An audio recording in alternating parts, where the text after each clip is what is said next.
Hello मित्रों, मैं Nishchit Kumar Patel, advisor of Care immigration and visa services associated with Matrix immigration visa services. एक दफ़ा फिर हम आपके सामने हाजिर हुए हैं। अभी का बहुत ही लेटेस्ट और सब पूरे इंडिया में जिस पर ज़्यादा से ज़्यादा चर्चा हो रही है वो है हमारी 12th बोर्ड की एग्ज़ाम्स जो कैंसिल हो चुकी है। जी हाँ, चाहे आपका सीबीएसई बोर्ड हो या इंटरनेशनल बोर्ड हो या आप कोई भी स्टेट बोर्ड से बिलोंग करते हो और आपकी एग्ज़ाम कैंसिल हो चुकी है, आपको मालूम नहीं है कि उसके मार्क्स आपको किस तरह दिए जाएंगे, कैसे दिए जाएंगे। वो मार्क्स जो आपको दिए जाएंगे वो अब्रॉड यूनिवर्सिटीज़ में और हाई कमीशन में वैलिड होंगे कि नहीं होंगे, क्या ऑप्शन रहेगा। यानी बहुत से स्टूडेंट्स और पेरेंट्स हमको अभी ये इंक्वायर कर रहे हैं कि उनके बच्चों ने सितंबर 21 में अब्रॉड स्टडी का प्लान रखा था या उनके किसी रिश्तेदार ने ऐसा प्लान किया था कि हम सितंबर 21 में या फिर 22 के स्टार्टिंग में हम अपनी आगे की पढ़ाई करने के लिए फॉरेन यूनिवर्सिटीज़ में जाएंगे, चाहे वो यूएस हो, कनाडा हो, ऑस्ट्रेलिया हो, न्यूजीलैंड हो या फिर कोई भी आप अपने फॉरेन अब्रॉड यूनिवर्सिटी के प्लान कर रहे हो। तो उसका इफेक्ट कैसे होगा, ये एग्ज़ाम्स कैंसिल हो चुके हैं ऑलरेडी, राइट। तो उसका इम्पैक्ट कैसे पड़ेगा या उसके लिए आपको क्या करना चाहिए, तो ये वीडियो में हम पूरी इन्फॉर्मेशन देंगे। तो ये वीडियो अंत तक जरूर देखिएगा, आपको पूरी इन्फॉर्मेशन या उसका पॉसिबल ऑप्शंस भी हम आपको दिखाएंगे। जी हाँ, चलो हम वीडियो को आगे बढ़ाते हैं। देखिए, बोर्ड एग्जाम्स 2021 में इंडिया में से कौन से बोर्ड में कितने स्टूडेंट्स अपीयर करने वाले थे, ये डेटा हम आपको दिखाते हैं। आप देखो यहाँ पे लिखा है सीबीएसई। तो सीबीएसई बोर्ड जो हमारा पूरे इंडिया में फैला हुआ बोर्ड है, जिसको आइडियल कहा जाता है, या वो बोर्ड जिसको सारे लोग उसको फॉलोअप करते हैं। जैसे अपना बीसीआई समझ लो, अगर आप क्रिकेट खेल रहे हो तो अपना जो बीसीआई बोर्ड है उसके अंतर्गत अलग अलग बोर्ड आते हैं। अपना अहमदाबाद बोर्ड, गुजरात बोर्ड आता है, गुजरात क्रिकेट काउंसिल आता है, कलकत्ता क्रिकेट काउंसिल आता है। ये सारे बोर्ड सीबीएसई जो अपना जो गुजरात क्रिकेट में हम बात कर रहे हैं जो बोर्ड है उसके अंतर्गत आता है। ऐसे ही हमारा जो सीबीएसई बोर्ड है ये सबसे बड़ा बोर्ड है इंडिया में और हर स्टेट में बहुत बड़ी हर सिटीज़ में वो फैला हुआ है। यहाँ तक सीबीएसई बोर्ड इंडिया के बाहर भी है। अगर आपको इन्फॉर्मेशन नहीं हो तो बता दूँ, सीबीएसई बोर्ड दुबई में है, सीबीएसई बोर्ड अफ्रीकन कंट्रीज़ में भी है। ठीक है, तो सीबीएसई बहुत बड़ा बोर्ड है। इस साल 12th कॉमर्स हो, साइंस हो या आर्ट्स हो, तकरीबन 12.88 लाख स्टूडेंट्स ये एग्जाम अपीयर करने वाले थे। जी हाँ दोस्तों, इतने स्टूडेंट्स अपीयर करने वाले थे जो एग्जाम्स कैंसिल हो चुकी ऑलरेडी। ठीक है, एग्जाम्स कैंसिल हो चुकी। फिर आप अपने यहाँ दूसरा फेमस बोर्ड है IGCSE। IGCSE यानी इसको कहा जाता है शॉर्ट में इंटरनेशनल बोर्ड। ये इंटरनेशनल बोर्ड इतना फेमस या इतनी क्वांटिटी में नहीं होता है, लेकिन ये इंटरनेशनल स्टैंडर्ड के हिसाब से होता है। उसके भी तकरीबन 41,000 बच्चे ये एग्ज़ाम देने वाले थे, लेकिन इंटरनेशनल बोर्ड ने इंडिया के लिए एग्ज़ाम्स का प्लानिंग कैंसिल कर दिया है ऑलरेडी। तो ये दोनों का एग्ज़ाम्स ऑलरेडी कैंसिल हो चुका है। थर्ड बोर्ड आता है अपने इंडिया में स्टेट बोर्ड। अगर आप गुजरात से बिलोंग करते हो तो गुजरात बोर्ड हो गया आपका। अगर आप पंजाब से बिलोंग करते हो तो पंजाब बोर्ड हो गया। हरियाणा से बिलोंग करते हो, अगर आप महाराष्ट्र से बिलोंग करते हो तो महाराष्ट्र बोर्ड हो गया। अगर आप राजस्थान से बिलोंग करते हो, राजस्थान। ऐसे हर एक स्टेट का एक एजुकेशन बोर्ड होता है जो 10वीं और 12वीं कक्षा की एग्जाम लेता है। मैं बात करता हूं यहां पर गुजरात बोर्ड की। ठीक है, तो गुजरात बोर्ड में तकरीबन साइंस स्ट्रीम में 1.40 लाख बच्चे एग्जाम देने वाले थे और जनरल स्ट्रीम्स यानी कॉमर्स और आर्ट्स दोनों को मिला के बनती है जनरल स्ट्रीम गुजरात में, उसके तकरीबन 5.43 लाख बच्चे एग्जाम देने वाले थे। शायद और बोर्ड ने भी ये एग्जाम्स कैंसिल की हो, जैसे महाराष्ट्र बोर्ड ने कैंसिल की है, बहुत से और बोर्ड ने भी कैंसिल की है। यानी ये लोग, मैंने पहले भी बताया आपको, ये लोग सीबीएसई को अपना आइडियल मानते हैं और उसके हिसाब से डिसीजन लेते हैं। तो भैया ये एग्जाम सब कैंसिल हो चुकी, तो इन बच्चों में से बहुत से स्टूडेंट्स आगे की पढ़ाई के लिए यूएस, कनाडा, ऑस्ट्रेलिया या फिर न्यूजीलैंड जाना चाहते होंगे। उनका क्या होगा आगे? उनकी अभी तक मैं आपको समझाऊं कि उनका कोई डिसीजन या वर्डिक्ट बोर्ड ने नहीं दिया है, लेकिन 3 ऑप्शन हो सकते हैं। जी हाँ दोस्तों, 3 ऑप्शन हो सकते हैं। मैं तीनों ऑप्शन के बारे में आपको डिटेल में आगे की स्लाइड में समझाऊंगा। दोस्तों पहला ऑप्शन रहेगा यहां पर, ऑप्शन 1 हमने लिखा है, या इन बच्चों को अगर उन्होंने मास प्रमोशन दिया, जी हां, मास प्रमोशन इन बच्चों को दिया, तो उनकी पढ़ाई का क्या इफेक्ट होगा आप समझिए। अगर 12th के बच्चों को मास प्रमोशन दिया गया, ठीक है, या उनकी मार्कशीट में ऐसा लिखा हुआ आया मास प्रमोशंस, तो उसके इफेक्ट क्या होंगे अब्रॉड स्टडी में, वो देखिए। उन बच्चों को यूनिवर्सिटी स्कॉलरशिप के लिए एलिजिबल होने के बावजूद मना कर सकती है। जी हाँ दोस्तों, नो स्कॉलरशिप्स। शायद आपको पहले स्कॉलरशिप का लेटर भी दिया होगा किसी यूनिवर्सिटी ने, 11 तक की पढ़ाई देखते हुए कि आप 11 तक 70, 80 या 19% ला रहे हो, तो शायद यूनिवर्सिटी ने अज्यूम किया होगा कि आप 12th में भी अच्छे परसेंट लाएंगे। लेकिन अभी तो मास प्रमोशन हो गया, तो आपका स्कॉलरशिप्स जितनी आपको मिली है वो आप गंवा सकते हो। सेकंड ऑप्शन क्या हो सकता है, एडमिशन इन रैंक यूनिवर्सिटी को मिलने में दिक्कत हो सकती है। जी हाँ, रैंक यूनिवर्सिटीज मास प्रमोशन को एक्सेप्ट नहीं करे शायद, है ना। तो रैंक यूनिवर्सिटी की बात कर रहे हैं हम यहाँ, लो ग्रेड यूनिवर्सिटी या फिर जिस यूनिवर्सिटी का पैरामीटर इतना टफ नहीं होता है, शायद वो एक्सेप्ट कर ले, लेकिन रैंक यूनिवर्सिटी एक्सेप्ट करने में दिक्कत हो सकती है। थर्ड पे आप जाइए, no guarantee in financial final letter. जी हाँ दोस्तों, इसको बहुत अच्छी तरह समझिएगा। अगर आपके पास कोई कंडीशनल एडमिशन है यूनिवर्सिटी का, चाहे फिर वो आप यूएस में जा रहे हो, या फिर आप कनाडा जा रहे हो, या फिर आप यूके जा रहे हो, या फिर आप ऑस्ट्रेलिया या न्यूजीलैंड कहीं पर भी जा रहे हो, आप जरूर ध्यान रखिए कि आपके पास जो एडमिशन है वो कंडीशनल तो नहीं है। अगर वो कंडीशनल एडमिशन है, यानी क्या, उसका मतलब आपकी फाइनल मार्कशीट आपको यूनिवर्सिटी के हिसाब से जमा करनी बाकी है।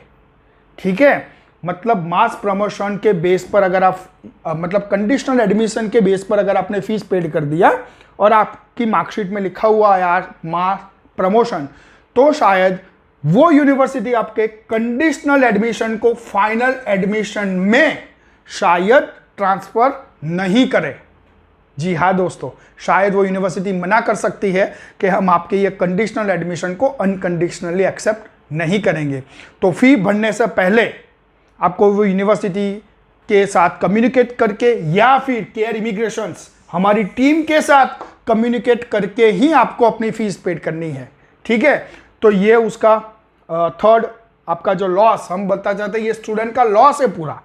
ठीक है, अगर मास प्रमोशन लिखा आया तो ये आपके लॉसेस है, तो ये लॉस हो सकता है। आगे का कौन सा लॉस हो सकता है हम बताना चाहते हैं आपको, कॉन्फिडेंट लॉस।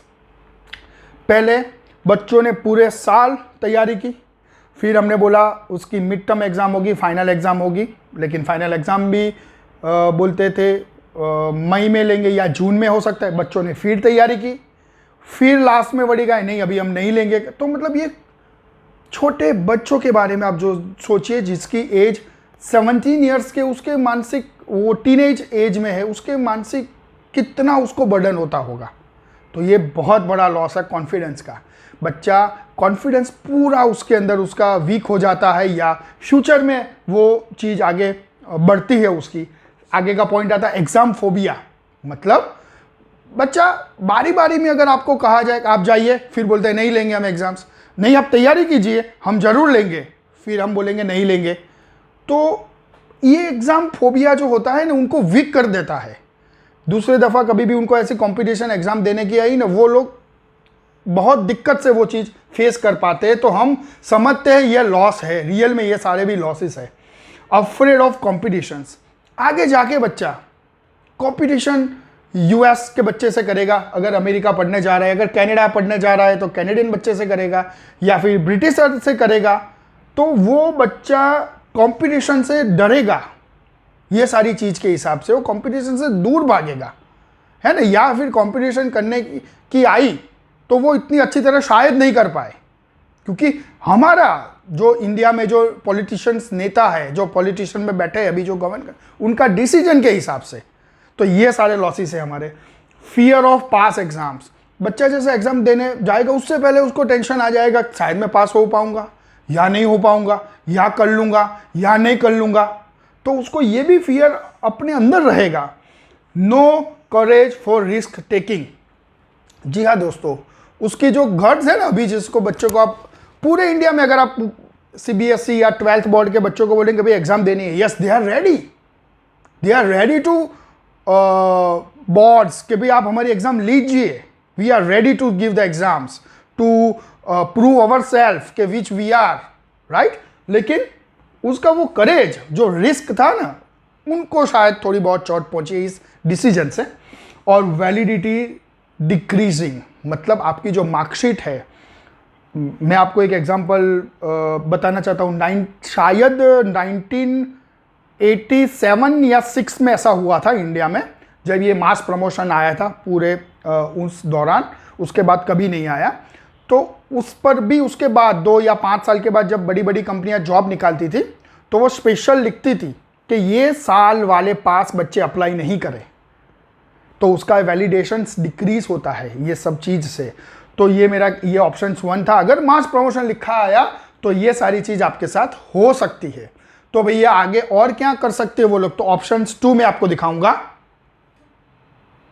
जी हाँ, तो हम आगे बढ़ाते हैं। ऑप्शन 2 क्या रहेगा, जो इसकी पॉसिबिलिटी सबसे ज्यादा है यही शायद होगा।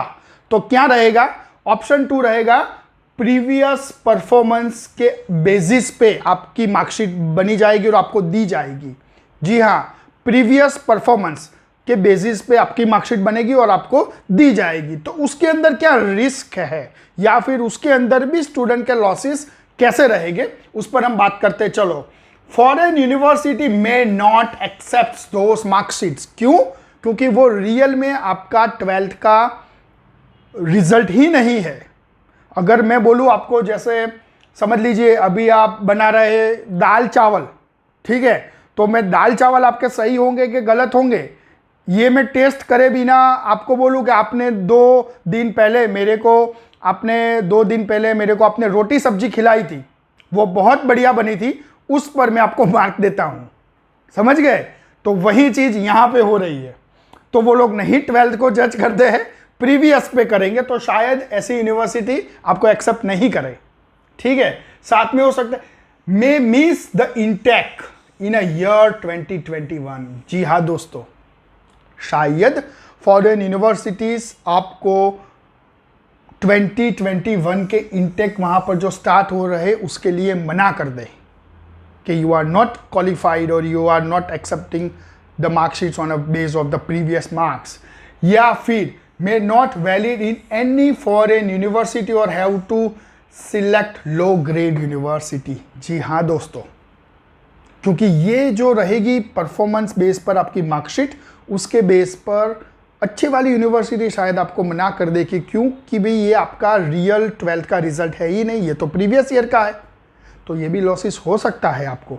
और low previous performance due to illness और अदर रीजंस, और इसमें ये लोग प्रीवियस बोलते हैं परफॉर्मेंस कैसे देंगे, तो वो लोग बोलते हैं हम 10th के मार्क्स देखेंगे या 11th के देखेंगे, या फिर आपने जो पूरे साल में जो असेसमेंट करके दिया था अपनी स्कूल को, उसके बेस पर वो लोग मार्क्स देंगे।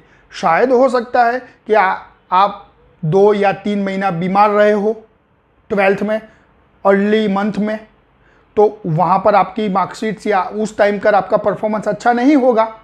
आप ऐसा सोचे होंगे कि हम लास्ट में कवर अप कर लेंगे, लास्ट में मेहनत करेंगे करके। तो वो जो बच्चे हैं जो पहले बीमार हुए थे एग्ज़ाम के दौरान, ठीक है, या फिर जब स्कूल की एग्ज़ाम चल रही थी, तब बच्चों ने शायद ऐसा सोचा होगा कि हम बोर्ड एग्ज़ाम को ही वेटेज देंगे, स्कूल एग्ज़ाम को इतना वैल्यू नहीं देंगे। हालांकि वो लोग होशियार थे, वो लोग एक्टिव थे, फिर भी शायद, तो मतलब उन परफॉर्मेंस के आधार पे ही अभी तो ये मार्कशीट बनेगी, है ना। तो ये भी लॉसेस है। कई दफ़ा आपने भी सोचा होगा, कई ऐसे बच्चे हैं जो बोल रहे थे कि मेरी 11th में स्कोर मैंने अच्छा नहीं किया क्योंकि मैंने 12वीं की पढ़ाई कर दी थी साथ में, और मेरे को 12वीं की एग्ज़ाम में अच्छा परफॉर्म करना था और मैं कर सकता हूँ। ठीक है, तो लेकिन 11th में उनके मार्क्स कम थे या 10th में कम थे, तो उनको भी भैया यहाँ पे कम ही मिलेगा। क्यों? क्योंकि प्रीवियस परफॉर्मेंस ही वो लोग देखने वाले हैं। तो ये भी लॉसेस है प्रीवियस परफॉर्मेंस पे अगर दिया तो आगे के हम ऑप्शंस में बढ़ते हैं। ऑप्शन 3 क्या है? चलो दोस्तों, ऑप्शन 3 कौन सा रहेगा? ये फाइनल ऑप्शन है, लास्ट का ऑप्शन है। क्या रहे इसके अंदर?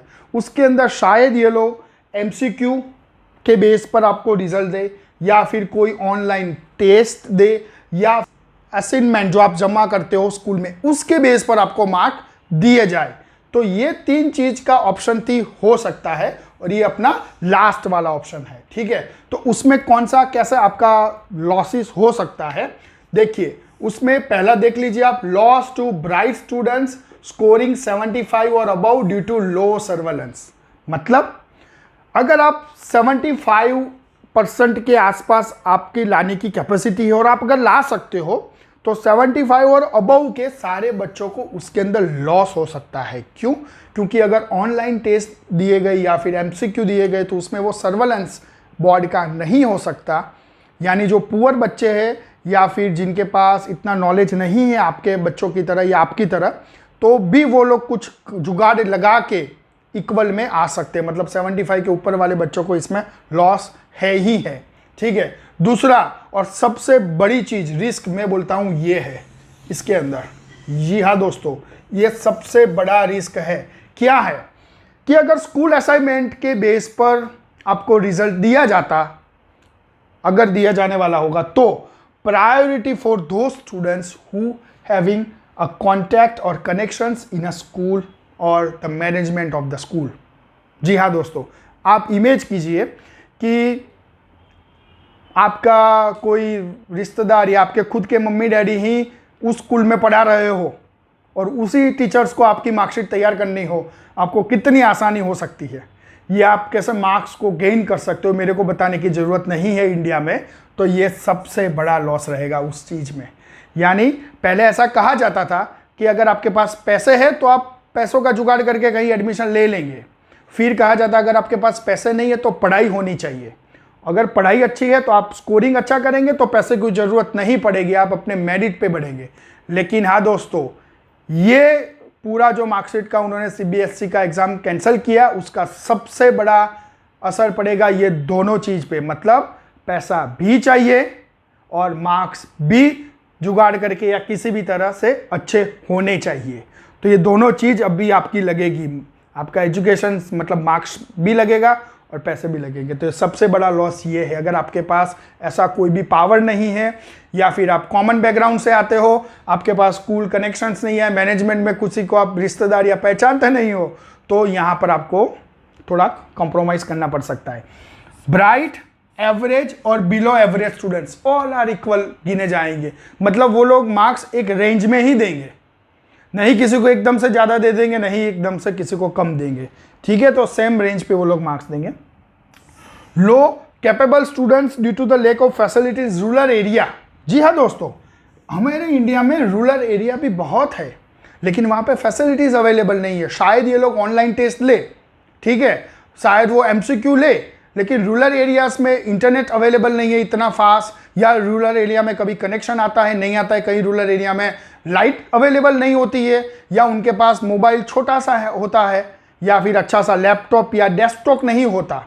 ठीक है, तो उन बच्चों को भी दिक्कत हो सकती है अगर वो लोग ऑनलाइन टेस्ट लेंगे तो रूरल एरिया के बच्चों को भी इसमें बहुत लॉसेस होने वाला है अगर ऑनलाइन ये ऑप्शन 3 में से अगर उन्होंने चूज किया तो। आगे होता है स्टूडेंट कंफर्टेबल। ज़्यादातर अपने इंडिया में आज भी आईएएस से लेके आईपीएस से लेके कोई भी एग्जाम होती है गवर्नमेंट के, अच्छे अच्छे बोर्ड जहाँ पे कलेक्टर, सचिव, अग्र सचिव और बड़े बड़े हुद्दे के अधिकारी जहाँ पे सिलेक्ट होते हैं, वो एग्जाम भी पेन और पेपर से ही ली जाती है।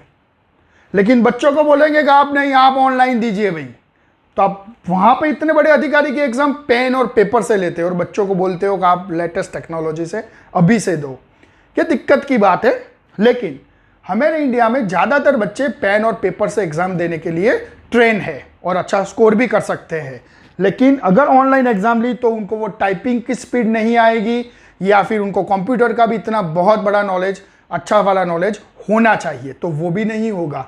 तो ये सारे लॉसेस होंगे अगर उन लोगों ने ये ऑप्शंस 3 में गए तो अभी आप बोलेंगे कि ये तो निश्चित भी आपने बहुत अच्छी तरह और डिटेल में हमको समझाया कि कौन से ऑप्शन में कौन सी यूनिवर्सिटी या फॉरेन अब्रॉड स्टडी पे कैसा लॉस होगा। तो अभी सजेशन क्या रहेगा आपका, तो चलो वो भी दिखा देते हैं। जी हाँ दोस्तों, तो हमारा सजेशन सिर्फ एक ही है, आप भगवान को सिर्फ प्रे कर सकते हो, क्योंकि कोई भी डिसीजंस आपके हाथ में नहीं है। और हमारा देश की यही है बात, डिसीजंस नहीं हमारे एजुकेशन मिनिस्टर के हाथ में है। ठीक है दोस्तों, तो नहीं आपके पास ऑप्शन है, नहीं हमारे पास भी ऑप्शन है, तो just pray for God and please pray for your kids. ठीक है, जो 12वीं के बच्चे हैं सभी लोग उनके लिए प्रेयर करें कि कुछ ना कुछ उनके लिए रिजल्ट्स में अच्छा बात आए। जिस तरीके से अपने बच्चे वर्ल्ड में जो इतना नाम, इतनी तरक्की, वर्ल्ड की सबसे बड़ी सोशल मीडिया, वर्ल्ड के सबसे बड़ा सर्च इंजिन, उन सभी में अपने बच्चे जॉब कर रहे हैं, मतलब भारत के लाल अपने सिटीजन जो थे वो जॉब कर रहे हैं। तो ऐसे ही वही चीज़ आगे होनी चाहिए। तो अपने ही बच्चे को वहाँ पर तक पहुँचाने के लिए 12th बोर्ड ये उनका बेस है। तो please pray to all politicians, pray to all political parties, और उनके लीडर को भी प्रे कीजिए कि प्लीज़ आप हमारे बच्चे को वीक मत कीजिए और उनके लिए कुछ अच्छा सोचिए, आगे जाके वो भी कंपटीशन में खड़े रहे। ठीक है, तो यही हमारी प्रार्थना है। और कुछ इसमें अपडेट आएगा तो हम आपको ज़रूर बताएंगे। और क्या कर सकते हो, अगर आपकी फाइल,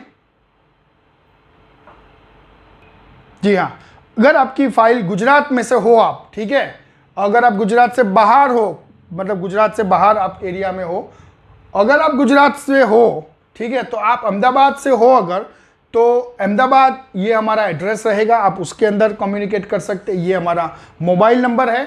अगर आप नॉर्थ साइड गांधीनगर साइड हो, हिम्मतनगर के साइड में हो गुजरात के, तो ये हमारा कलोल ब्रांच का एड्रेस है, ये उसका नंबर है। आप यहाँ पर हमारा कम्युनिकेट कर सकते हो, या फिर आप नॉर्थ पार्ट ऑफ गुजरात हो, महसाणा एरिया में रह रहे हो, तो ये हमारा महसाणा का एड्रेस और ये हमारा नंबर है, आप इस पर कम्युनिकेट कर सकते हो। जैसे पहले भी बताया, हम 2007 से, जी हाँ दोस्तों, 2007 से हम इस एजुकेशन अब्रॉड की फील्ड में है और स्टूडेंट वीज़ा पे हम एक्सपर्ट एडवाइस देते हैं आपको। और तकरीबन हमारे पास 24 से ऊपर, जी हाँ दोस्तों, 24+ अवार्ड्स और अप्रिशिएशन लेटर है इंडिया में से, as well as abroad college और यूनिवर्सिटी में से भी। जी हाँ, अगर आप गुजरात से बाहर हो, ठीक है, तो ये हमारी चैनल है, जी हाँ दोस्तों, care immigration and visa services. अगर आपने अभी तक ये चैनल को सब्सक्राइब नहीं किया है तो प्लीज़ सब्सक्राइब, उस पर आपको मेरे और भी वीडियो 700+ वीडियो मिलेंगे, जो भी आप देख सकते हो, आपकी क्वेरी उसके अंदर सॉल्व हो जाएगी। अगर आपने सब्सक्राइब नहीं है तो please you can subscribe channel now, as well as press the bell icon, जिसके हिसाब से आपको मेरा हर एक अपडेट मिलता रहेगा। जैसे ऐसा नहीं होगा कि अपडेट आपको बाद में मिले, ठीक है। और अगर आप फेसबुक के माध्यम से हमसे जुड़ना चाहते हो तो केयर स्टूडेंट वीज़ा, जी हाँ दोस्तों, स्टूडेंट वीज़ा की इन्फॉर्मेशन के लिए ये हमारा फेसबुक पेज रहेगा। अगर आपको इंटरेस्टेड है पीआर में, आप बोलेंगे नहीं निश्चित हमको स्टूडेंट वीज़ा की इन्फॉर्मेशन नहीं, we are interested for PR only, ठीक है, तो केयर पीआर वीज़ा ये हमारा भी फेसबुक पेज है, आप उसको फॉलो कर सकते हो। साथ में ये हमारा केयर स्टूडेंट वीज़ा हमारा इंस्टा अकाउंट है, साथ में हमारा लिंक्डइन अकाउंट है, और हाँ दोस्तों @केयरइमी ये हमारा ट्विटर हैंडल है, ऑफिशियल ट्विटर हैंडल, उस पर भी आप कम्युनिकेट कर सकते हो। और लास्ट में ये व्हाट्सअप नंबर है, ये व्हाट्सअप नंबर पे आप अपना नाम लिख के सिर्फ हमको भेज सकते हो, तो आप जो भी नई इन्फॉर्मेशन आएगी वो आपको तुरंत आपके मोबाइल पे हम तुरंत भेज देंगे। तो ऐसे ही मज़ेदार वीडियो अब्रॉड स्टडी पे फ्री में देखने के लिए, अपना नॉलेज बढ़ाने के लिए, please stay tune this channel.